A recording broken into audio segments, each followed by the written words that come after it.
Okay, good afternoon. So as we get started here, I'm Jeff Schloesser, and I'm the Senior Vice President of Quad A.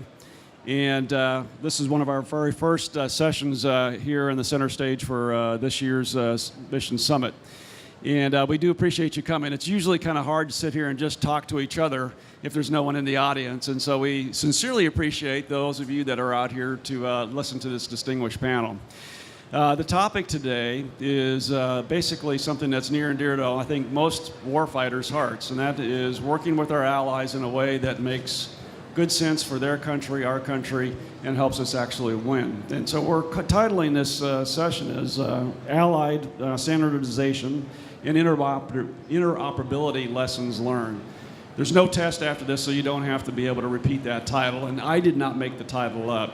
But the bottom line is what's been important for America, as well as the other countries that are represented up here on the panel, has been being able to work together on common capabilities and standardization so that we can fight together and actually win. And so we have a pretty distinguished panel up here. We're going to have each one of them talk for about 5 to 8 minutes or so. And then what we'll do is try to have enough time for questions. And the questions are really good. In my mind, it's the most important part of this whole panel. If none of you have any questions, you're just totally awed by them, then we'll start asking you questions. How's that? So we're going to get started here. The panel, again, we're just going to go right on down the line. And with us from NATO is Cornelius Ham. I'm not going to say your name right. Doratin. I made them. They're all going to say their names again, so I'm going to mispronounce them, and that's just the way it's going to be. And then they'll tell me how it really is pronounced. But Ham is the U.S. Army Standardization Program Rep to NATO. So what a key person to start us off with. Then Major General Clay Hutmacher, a good old friend. I'm sorry, not old. How about close friend? I'm the guy that's old. And Clay is the J3 of the Special Operations Command, SOCOM. Then to his, I just missed John Navalis, I'm sorry. And so Brigadier John Navalis is the Deputy Chief of Staff for Operations in Multinational Corps East. And then to General Hutmacher's left is Air Commodore Alistair Smith from the UK, and he is Director of Air Maneuver Capability from the Headquarters Army. And to his left is a great guest from Afghanistan, Brigadier General Abdul Fahim Malhin. He was the commander of the Special Air Wing of the Afghan Special Security Forces. And finally, not the least, is Colonel Andre Hennis. He is the Helicopter Interoperability Working Group Chair, again, also within the European context. So with that, we're going to go ahead and get started. And Ham, if you just start us off.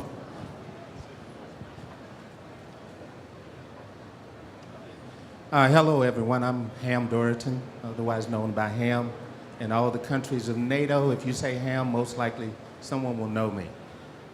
My history at NATO is about 25 to 30 years. Continuously. So I know where all the bodies are buried, who did what to who, so there's not much that I don't know about NATO. But the one thing that I do know intricately is that there are two things that do not die within NATO. That's standardization and interoperability. Those two things are probably the cement, of NATO.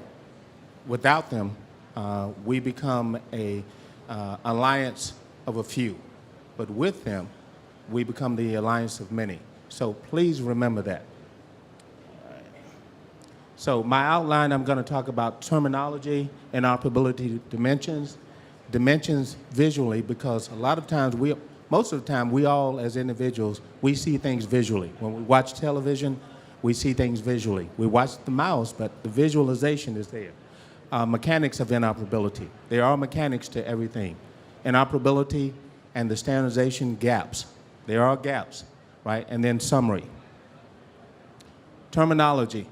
Interoperability is not just about material. Please forget that concept. Interoperability is more driven by we, the common people, us, and I say common because hopefully we all have the same thing in common, to be better people. Standardization, the act of providing possibilities for common usage, for repetitiveness, being able to achieve a goal, but using a core standard to do that. Everyone here in your daily activities utilize a standard. Doesn't have to be military, but we all utilize probably, from what I've been told by professors, 100 to 120 standards a day you utilize without knowing. So within the military, you can only assume that there are probably, 1,500, maybe 2,000. Within NATO at one time, there were 3,000 standards. Okay. The dimensions of inoperability, right? And you see technical, procedural, human. Can someone tell me, or anyone here tell me, which one is the more important between the three? Hey, smart group. Most people would go to the technical directly. And I'll make this simple for you. Who develops technical requirements? Who develops procedures? Humans. If you don't have humans, you have nothing. We're back in the dinosaur days. We're doing the how can I say it, caveman era thing. So we develop technology. We create technology. We write the procedures that tell you how the technology works. So of course, the human domain is it. But the domains, they complement each other. And that's a good thing if they're used right. If we use them right, we can move mountains. So now, this particular slide, I added a few things to it. But as I told the chairman from the HIS, in essence, I received this slide from a colleague of mine from Germany, right? So that's the sharing of information. And I told him I would use it. And I have in several meetings and conferences and briefings that I've given, because this to me tells the inoperability is right there in the brain trust. We have to make inoperability and standardization a daily DNA part of what we do, especially when we're dealing in the military. Because when you're talking about multinational involvement, if it's not deeply embedded into your daily activities, their daily thoughts, your way of thinking, then you lose it. You'll lose it for sure. The operational side, the technical side, procedural. So what I look at it in this way, there should be 4 dimensions of inoperability with the operational side. So when we do our daily, let's say you're not in the military and you're doing the civilian side, you have an operational requirement, okay? So what you do in your everyday life as a civilian or military, whether it's out on the battlefront or training front, or even at the Pentagon, and I've worked there, so the Pentagon has an operational side. I want you to focus on one thing. Capability, on 3 things. Capability packages, and readiness. Because that brings NATO into a different view. Okay, so remember that.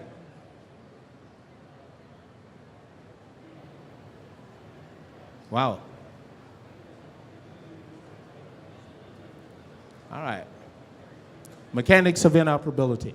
As I told you before, it's not the basic requirement for equipment. Inoperability is not. Inoperability is what we, the human dimension, make it at all levels. Can anyone tell me levels of inoperability?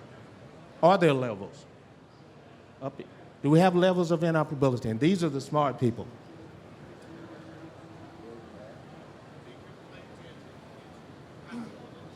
Now that sounds like probably an ABCA or a US GBR sort of agreement. Yeah. In the essence of NATO and most countries, levels of inoperability exist, but they're not put on paper. Okay? If you look at the APCANS program, you'll probably find it. That's ABCA, American British, Canadian, Australian, New Zealand. Okay, so they're coming up with a structured line of interoperability. Okay, all right, and the levels. Within NATO, it doesn't exist, right? Because you need the 29 nations by consensus to agree to it. Important slide here, okay? The things we do well at NATO right now are standards, right? Standards, development of standards, the ratification of standards, that means the developing of them, and the promulgation, which means the approval. So any of the doctrine we do fairly well from a operational and material side of the house, okay? So we do that pretty well. But where we do things poorly, and let me be honest with you, is the validation of that, the evaluation and validation of those standards. If you only write standards and you don't test drive them, then you have what? Can someone help me out? What do you have? If you only write a thesis, but you don't publish it, it's just a thesis. It's yours. It belongs to you. It will do no one any good.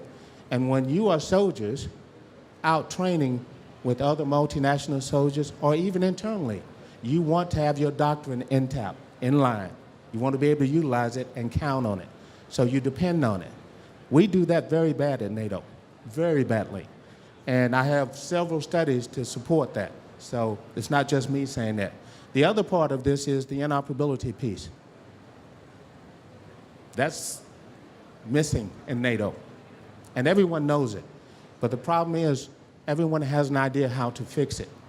Now is the time where you get away from the idealistic way of thinking and you do a comprehensive way. So I've been tasked to be the chairman of a interoperability standardization working group. Okay, it's a fun working group, a very open working group. The people are very involved in it, and we do work.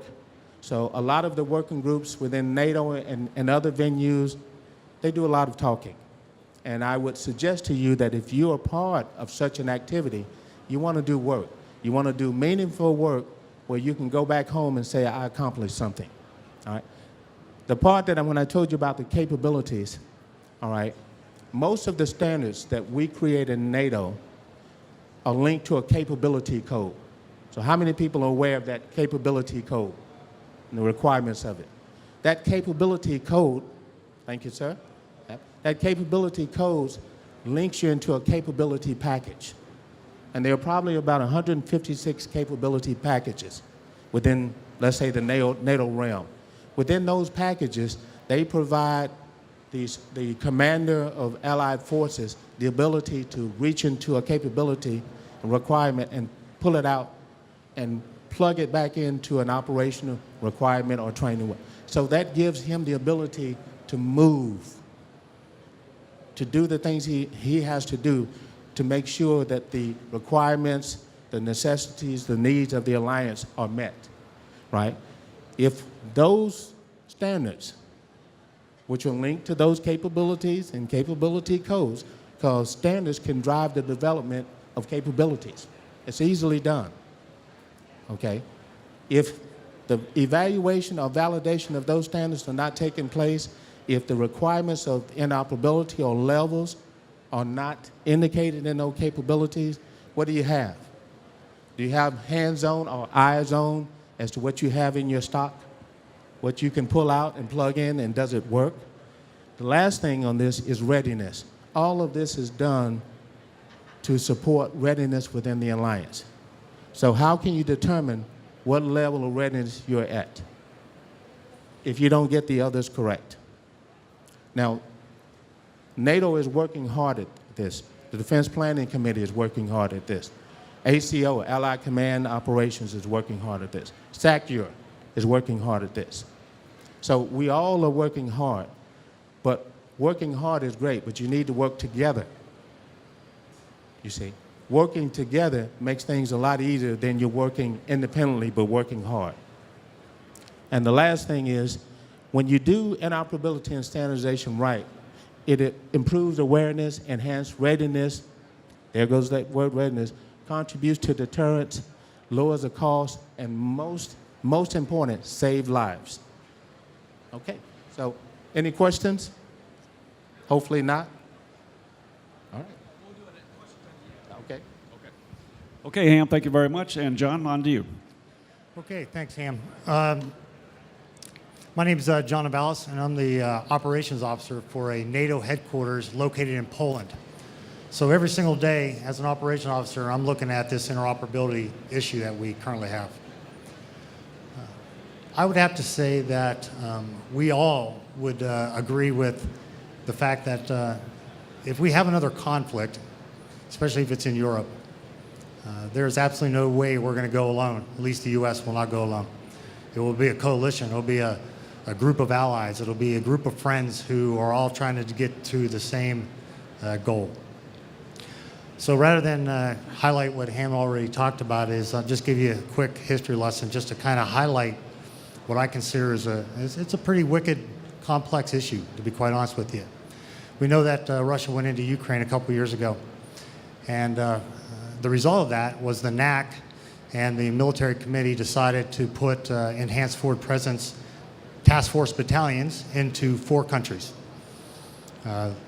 Estonia, Latvia, Lithuania, and Poland. The countries, UK up in the north, followed by Canada, Germany, and then of course the United States. We are partnered with Poland. And some of those enhanced forward presence brigades, battalions, so these battalions are actually inserted into the brigade of the host nation. So right away, you got interoperability problems. You know, what communications do you use? A language barrier, by the way, so on the personnel side of it. And I'll use Canada as an example. I believe there's, it fluctuates, but there's 10 different countries that have put their units, you know, as small as a company, into that one enhanced forward presence battalion. I'll tell you what, the first thing they got to do, they got to at least, you know, talk to each other and communicate, and that becomes pretty hard. So my question, I guess, to the group is, as we go through our day-to-day lives and within the enterprise, are we doing everything we can to be interoperable? And you can just go down the lenses of interoperability. You know, yes, sure, equipment is a part of that, right? I think personnel is also. Do we have the right people in the right places? That management. Do we have language skills that we need in order to do this correctly? I think you have to look at sustainment. Can we use the same rails to get our equipment to the right location? Do we have the A pods and the S pods located, and do they actually work for our equipment? You know, do we have bridges that can take a 120-ton tank called the M1 Abrams and get it to anywhere forward of Germany? Probably not. So this interoperability, you know, as Ham said, if you do it right, it really works. But right now, we don't have it right. At least from my foxhole, we don't. And I just gave you some thoughts about where we sit currently. So with that, I'm going to hand it over to General Hutmacher. All right, thanks, John. Again, I'm Clay Hutmacher. I'm currently the U.S. SOCOM J3. My background prior to that is I'm a career special operations aviator, grew up in the 160th and Associated Commands in Army SOF. So I'm going to break it down into 2. So lessons learned and interoperability, standardization sort of fall into the same bucket. But lessons learned, I think, is an area where we can share a lot with our allies and partners, depending on their experience and their exposure in combat operations. We've had some of the, and are represented up on this stage. I mean, General Mean could probably, could teach us a lot about time-sensitive targeting in Afghanistan. He's doing it every day, and his men are doing it right now. But there are lessons there that we have learned, and they're really lessons that are learned before engine crank. So when, flying an airplane is one thing, but what happens in that briefing room, your interaction with the ground force commander and all that is really critical to the success of that mission. I've always been of the opinion that the mission is going to succeed or fail based on what happens before you walk out to the flight line. And that's an area, especially when we're talking about time-sensitive targeting against counterterrorism type threats, where we can share lessons learned to get out the door quick. One of my examples on that is when I was a lieutenant flying the line, we used to advertise 72 hours from time of receipt of mission until we launched on the mission. So that was, we got the mission, we planned it, we briefed it, we rehearsed it, we rebriefed it after the rehearsal, and then executed. It was a 72-hour timeline. I will tell you now that if we're on the ground 72 minutes after we get a mission, that's a lifetime for us. Those are lessons that we can share with our allies as peers. And I think we've become very good at it. There's a material aspect to that with flight planning software, those kind of things that I think also assist in that. The standardization piece is very tough in my mind. I would say we're not very well standardized across the U.S. Army in a lot of ways. I mean, I think if you took the 82nd Air Brigade and you flew them next to 1st Infantry Brigade, you would see significant differences in the way they do business. It's just tough. It's tough to, when you don't operate frequently with each other, it's hard to achieve any kind of standardization. That problem set is much more difficult when you're working with partners and allies that have dissimilar equipment, especially in the communications area where we can't talk to each other, different cultures, and procedures, really those three, the material, procedures, and human factors. In my opinion, the only way you can really get after that is by making the hard decision to operate together on a routine basis. You know, I would also add that when we are working with partners and building standardization and lessons learned, you know, we tend to approach it, I mean, this is Quad A, so we're talking aviation here, obviously, but the ground component of that is significant. So, you know, part of the problem is developing a trained air component that can operate effectively in a given environment. But that's only half of it. The other half of it is having an habitual working relationship with the associated ground force and having that standardization between the two. If the ground force doesn't understand the capabilities and limitations of the aviation force, to me, you're only halfway there. So that's an area that we are looking at in U.S. SOCOM. You know, we only talk about mission planning procedures and tactics, techniques, and policies, but we also look at what is the relationship with the partner we're training with their associated ground force. You know, if they're split in two different services, you know, all the aviation is frequently in the Air Force, and the Army, it's all ground. It's not true in all, but a lot of the countries we work with, that's the case.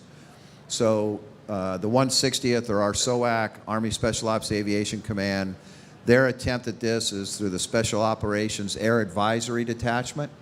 It's a small, limited capability, but it really is going after that left of engine crank aspect of building partner capacity, sharing the lessons we've learned in combat, sharing where we can with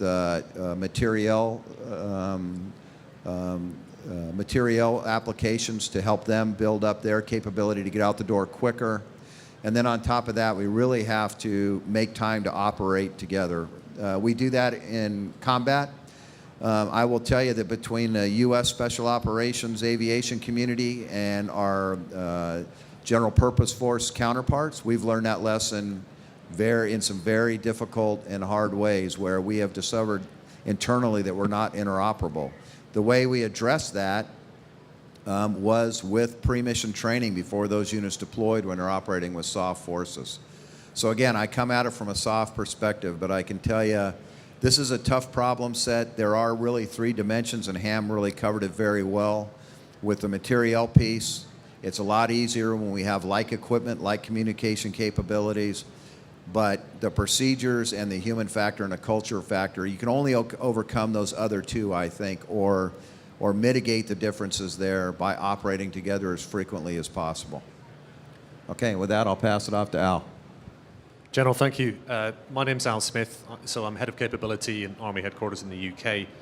And I thought it might be useful just to share some of the thoughts and observations we've learned quite recently as we sort of start to redesign the force towards some of the conflicts that we're looking, particularly near-peer conflicts in the future. And I'll split them into three areas, probably. The first one is back to equipment. And I think we've talked a lot at the conference about open systems architecture, and there's some interesting implications there for us in terms of what that means. And I think there's a tension maybe between differing nations that arrive with differing OEMs that manufacture the aircraft, but a desire to have a common operating system that stretches across them. Because in that environment, we're not talking about a radio or a navigation system. We're talking about the entire suite of mission systems. And I know Ham said that there are degrees of interoperability, but I think in that near-peer environment, you're either interoperable or you're not. It's almost binary, or it's very close to it. And so if you're going to try and stay interoperable, you've got to acquire the right kit through your acquisition system to start with, but perhaps more challenging, you've got to stay synced as the various upgrades throughout the life of those aircraft and pieces of equipment evolve over those decades. And that's something that's going to require quite a lot of thought and might require us to rethink how we do acquisition and how we support some of our aircraft. And I think one of the other implications that we're coming to is if we optimize for that near-peer environment, we might well have to compromise, and we might well have to trade out some capabilities that we have today that are useful in less than near-peer environments, but aren't necessarily required for force design in the peer fight. And it's entirely possible that as we look forward, we're going to have to make some quite difficult choices and purposely configure ourselves, in some cases, in lesser capability in order to bring on new capability elsewhere. And that's going to be challenging. But I think, as General Clay said, it's more than equipment. It's about structures. And it's about mindsets. And in most of our recent experience, we've had sort of, certainly in amongst the alliances, it's been a federated system. And we've been able to operate discreetly in parts of a country where we've had individual responsibilities. So we've been interoperable, but we've actually been able to tolerate quite a lot of disparity between various capabilities. And if we're all focused onto something like a peer fight, we're not going to have that federated system. We're going to have something which is a core level and divisional level fight, which means that we're going to be not just geographically alongside each other, but actually plugged into one another as we go. And that means that we need to have recognizable command structures. It means that the TTPs need to be the same, but it means it's a common lexicon, and it's all of those bits and pieces that will remove as much friction as we can, so that we can bring a brigade combat team on board, or vice versa, with the absolute minimum of disruption, and we're as interoperable as we can be. And I think my final point is echoing General Clay's point as well. The first two have been about outward and outward-looking operability. We need to look inwards too, because the multi-domain battle is more than just the physical battlefield that we're on. It's a battle space, which is very interesting, and it stretches with responsibilities beyond just the military and into the full range, really, of national instruments that we've got. Other government agencies, other government partners, and certainly in the UK, we've got some work to do to be as interoperable as we can within ourselves across those various agencies. And that's everything, again, from structures through to material solutions and mindsets, really. But perhaps finally back to the equipment side again, just to finish. Again, we could be better, we could be more interoperable between our own fleets. So we tend to have single type operating bases for aviation, and we tend to have bespoke support systems for them. If we want to be survivable in that battle space and we need to be agile, then we need to have as light a footprint as we could possibly deploy with. And if you follow that to its conclusion, that means we need as much spare part commonality as we can between the aircraft. So we should be driving in the design stage and leading OEMs and industry through a journey where we've got a lot more sparse commonality between individual airframes than we probably do today. That means a minimum logistics train, that's a much lighter footprint, and that means we're much more agile and therefore survivable, I would argue, on the battlefield. I think with that, I'll pause there and pass over to my esteemed colleague, Fahim. Thank you, General. I am General Ramin, the Special Mission Wing Commander.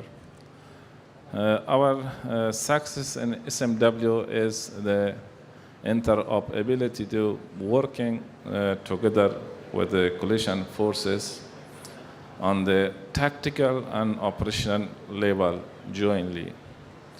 Working with the AWT and AC-130 and MC-130 and MQ-9 ISAR platforms. For example, in the crew level and the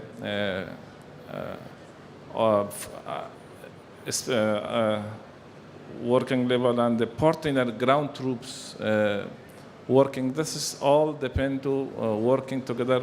This is interoperability.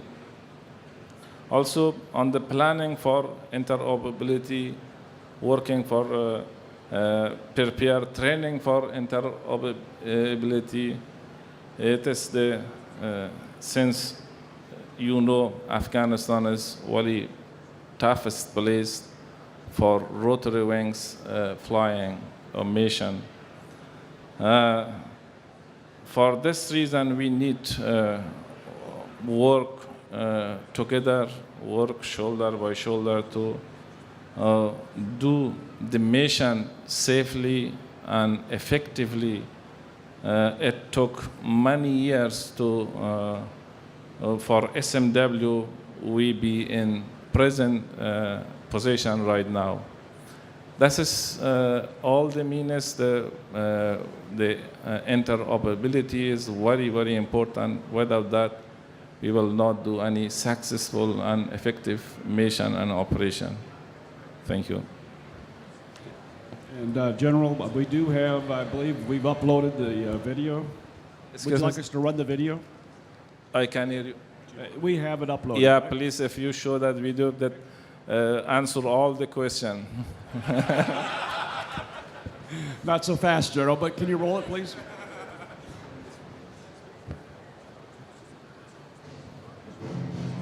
The Special Mission Wing, or SMW, is Afghanistan's premier aviation unit, providing support to Afghan special security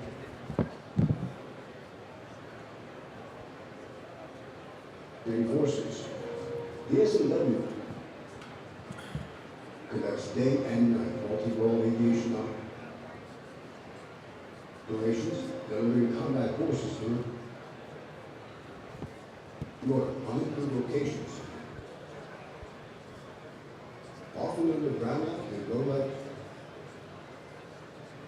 conditions to execute counterterrorism,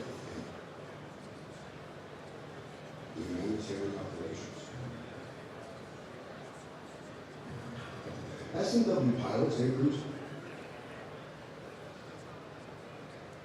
and maintainers are trained to the high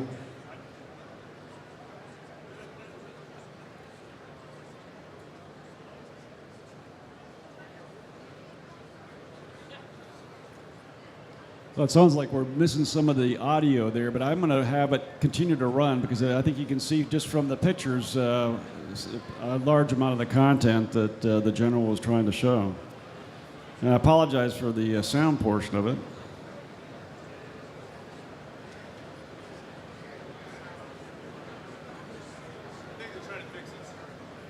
Is he trying to fix it? Yeah. As my wife would tell you, I don't tap dance extremely well, so I think I'm going to just continue to run the video, and I think that's about it.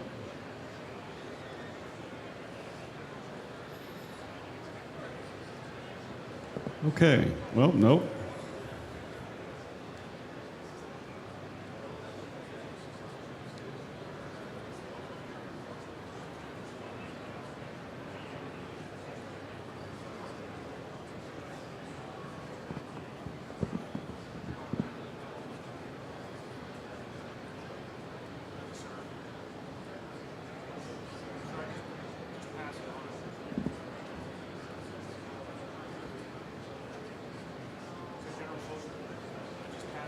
Do you think it just, okay. Won't you go ahead and just cut it off since we're missing the sound? Yeah. And again, my apologies for the lack of sound on there. You could see, though, a number of the aircraft that are in the air wing as well as the aircraft that are supporting that. And there's been a considerable amount of work put into the Afghan Special Air Wing as well as the Air Force over the last several years, and they're making huge progress. So our last presenter here, Andre.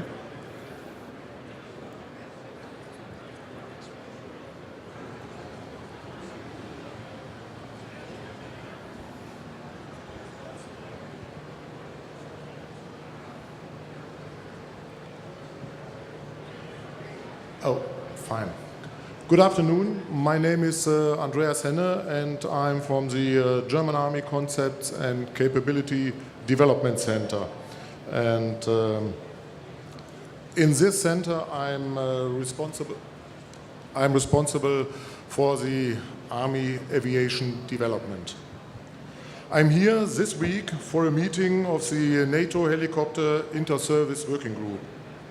This group creates and promotes standardization documents as a binding baseline for all NATO members and furthermore as a guideline for interoperability. I think there are a lot of aspects and domains which have to be covered by interoperability. As you can see on this slide. It's similar to the slide we saw from Hem, and within a multinational military organization, interoperability is an issue that must be addressed, I think, every day. And let me give you a very short brief about some of our efforts in Germany and our European efforts to push interoperability into the Army.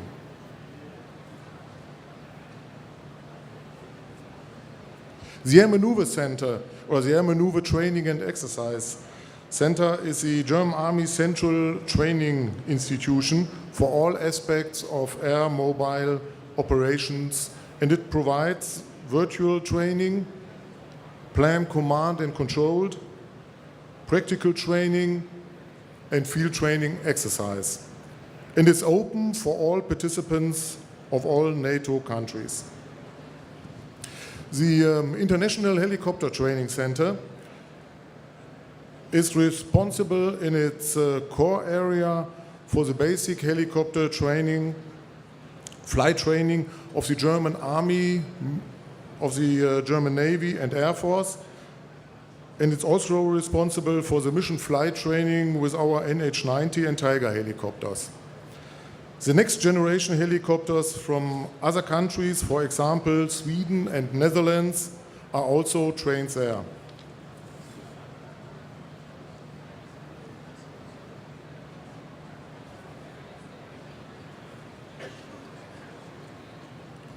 In every German division is at least one formation of brigade level, more or less integrated. The German-French brigade was established in 1989 and is under command lead of the 10th German Armored Division and the 1st French Division, and is stationed in different parts of both countries. The 11th Dutch Airmobile Brigade is part of the German Rapid Forces Division since June 2014. And the 43rd Dutch Mechanized Brigade is part of the 1st German Armored Division since March 2016. I think the overall game of these military cooperations is to improve the military effectiveness by harmonization of techniques, standards, and interoperability.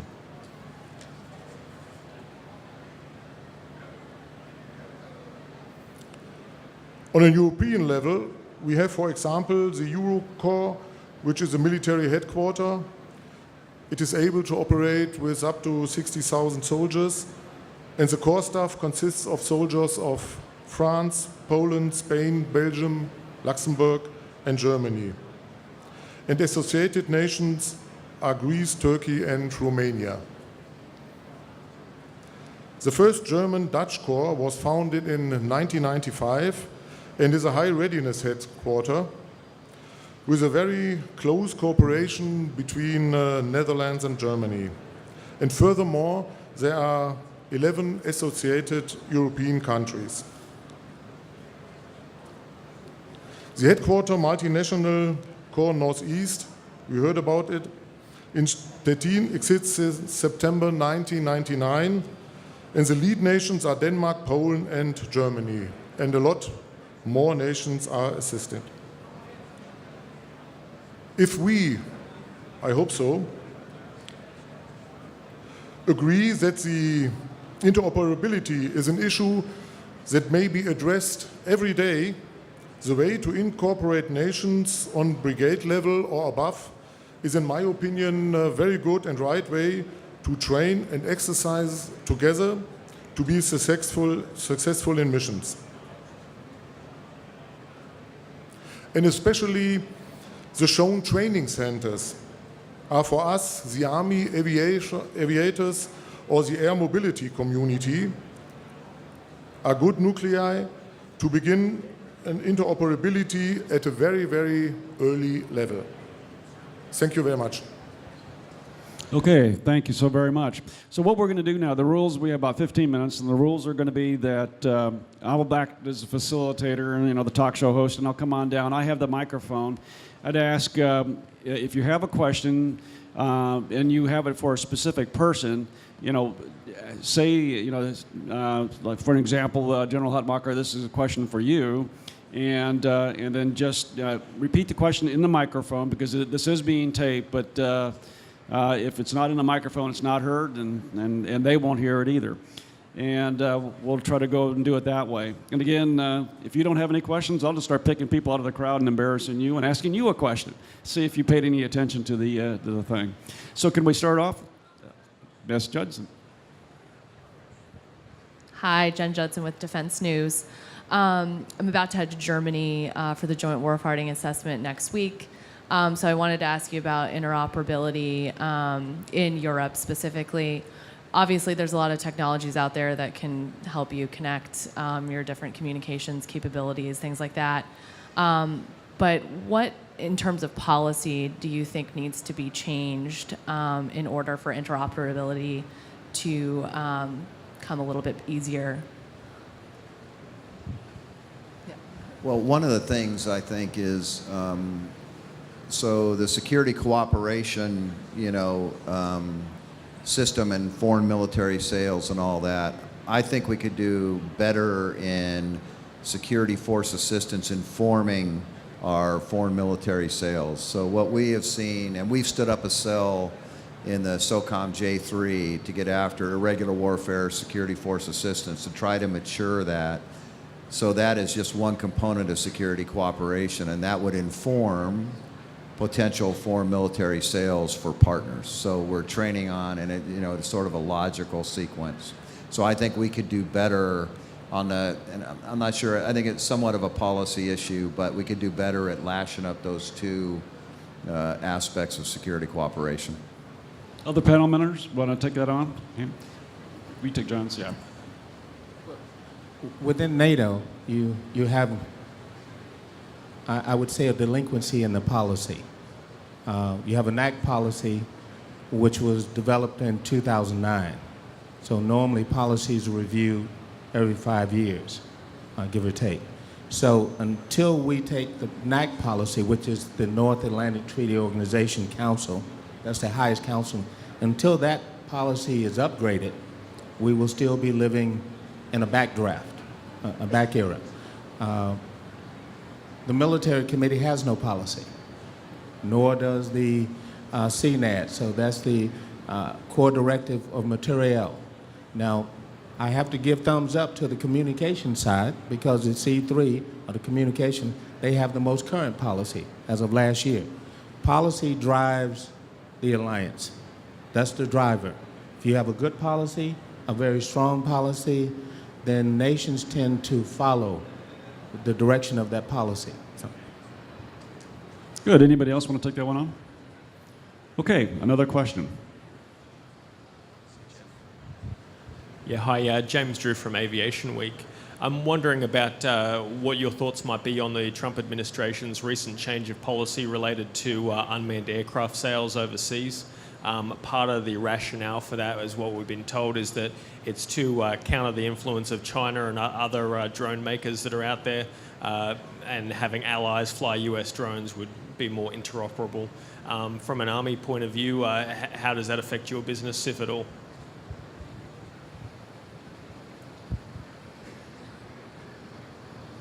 I heard the word Trump, and I will pass. I'll have a go, James, because I could probably talk with a bit more license. So I don't know anything about the Great sort of question, export policies, but I think what you can say is that if the strength of your alliance is your key sort of center of gravity, so it's about alliance cohesion, and the more you can do to grow alliance cohesion, the more you can do to grow interoperability. I think that's the sort of the policy point to take on it. How that translates into bespoke export policies, I think, is down to each country's own calculations, national interest, really. But it's about cohesion. That's the strength bit. And I think the judgment you make is where do you set the cursor on your sort of releasability against how much cohesion you want. Okay, others that want to take that one on? John, go ahead. You know what, though? It really is about it's self-interest of each country, and you have to give something up. So I'll go at it that way.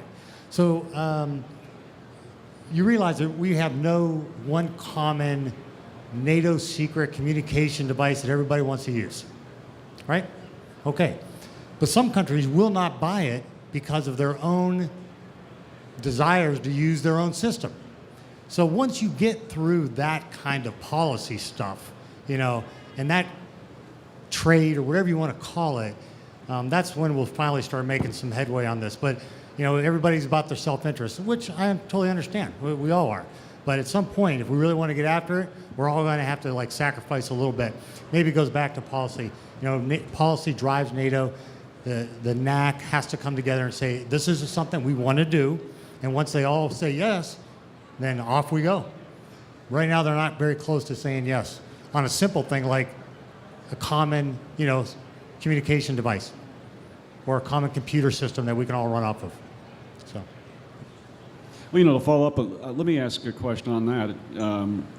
It's always been in my mindset that a reason why a country, whether it's the U.S., the U.K., any country, has foreign military sales is not just to sell something. It's probably several reasons, but key ones have to do with interoperability. Because if you're operating, you and your ally are operating common systems, not only are you able to interoperate a little bit better because it's the same essential system, but then there's also the whole point of training. So for an example, if you buy, for example, or you're fielded Blackhawks in Afghanistan, then you're trained about how to operate them by the country that sold them to you or provided them to you. So whether it's the U.S., and it seems to me that way, not only are you ensuring interoperability on a technical side, as Ham was talking about, but the human element, the training element's absolutely critical, in my opinion.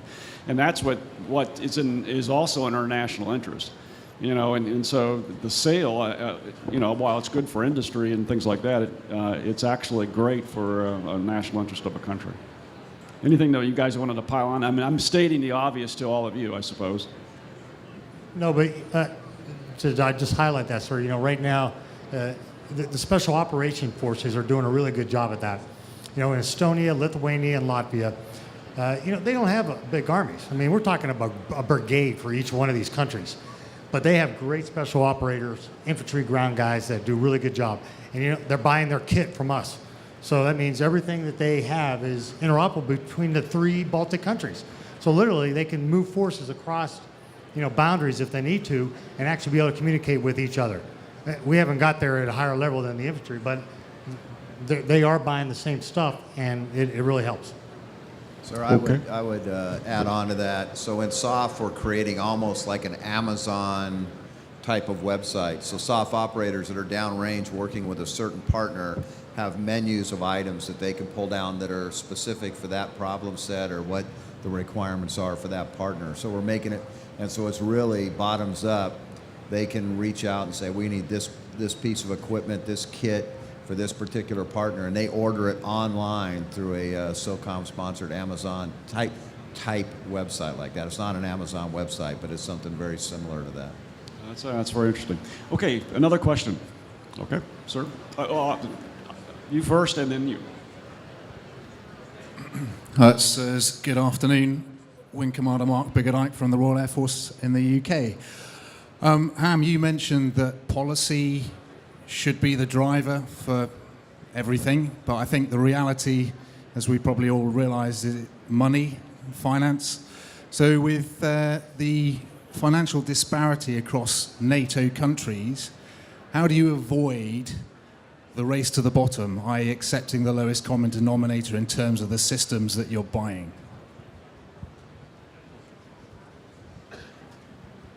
What I've seen happen in NATO, and what I haven't seen happen, is that during the upcoming summit, if you go back to the previous summits and you look at their records, they mention interoperability a number of times, but they don't mention how to solve it.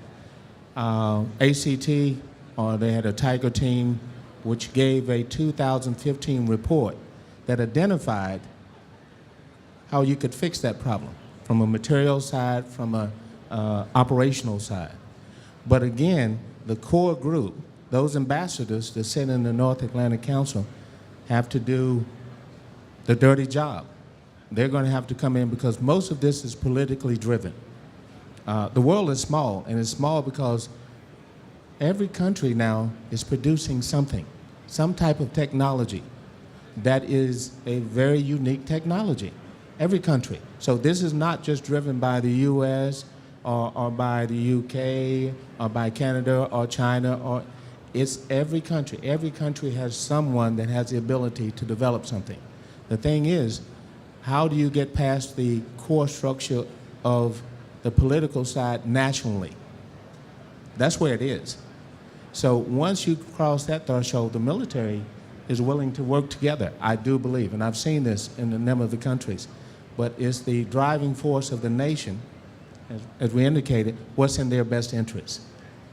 And that will only take place at that level during the presidential summit or minister summit and the NAC.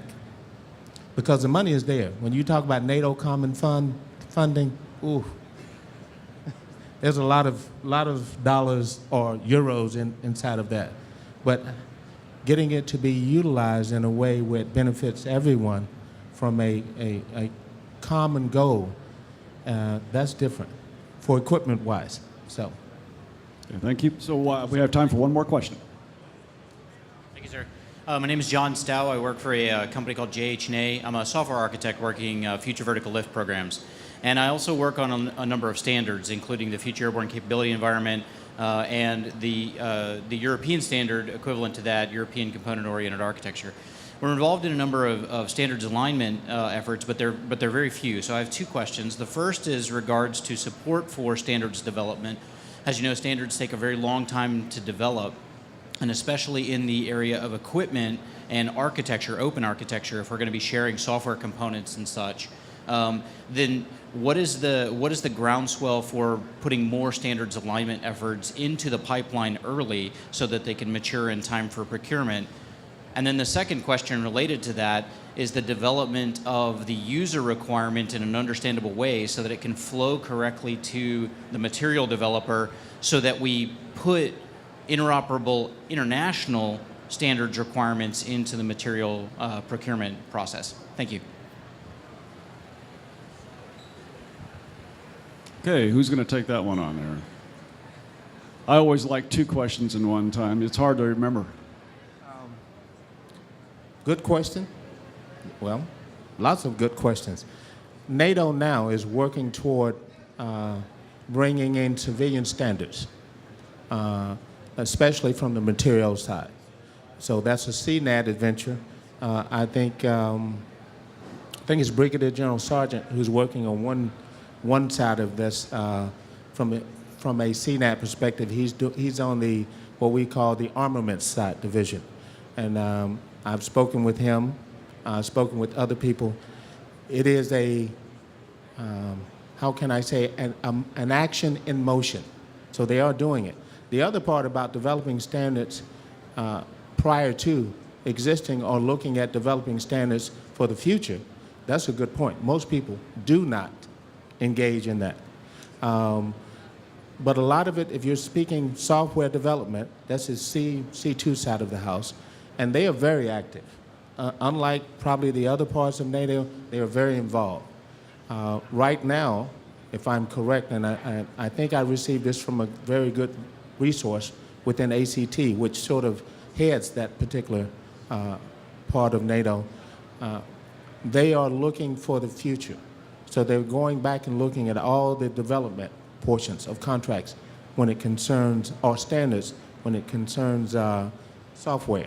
So I would advise you to take a deeper look, a closer look, and don't be afraid. Hey, anybody else want to take that one on?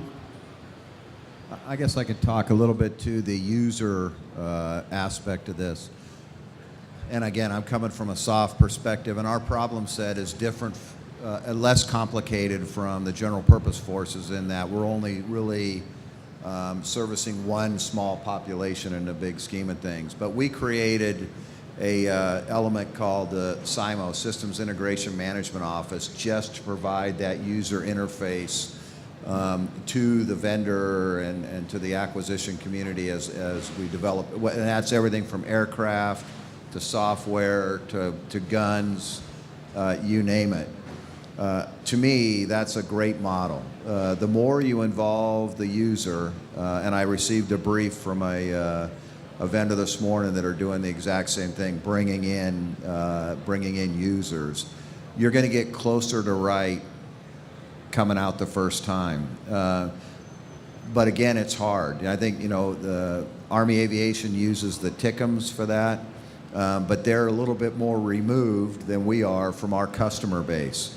And it requires a commit. I mean, it's easy to say bringing the users in with deployments and training schedules and things like that. The people you really need sitting in those meetings are your best people, your most experienced people. So it requires a commitment on the part of the operational force to provide those folks to provide that user input. I'm a big believer in it. I think we do much better fielding systems that are operationally relevant first time out, and we're not going to the B model, C model, D model down the roads, because there were two systems almost divorced from each other. Okay, I think that we're out of time. I did want to give a special thanks to General Rahim. His unit is fighting as we're talking today. His unit's fighting, and thank you for your leadership, sir, against both insurgents as well as terrorists, and you're helping us throughout the rest of the free world. Please give a hand to our distinguished panel, and thank you so very much.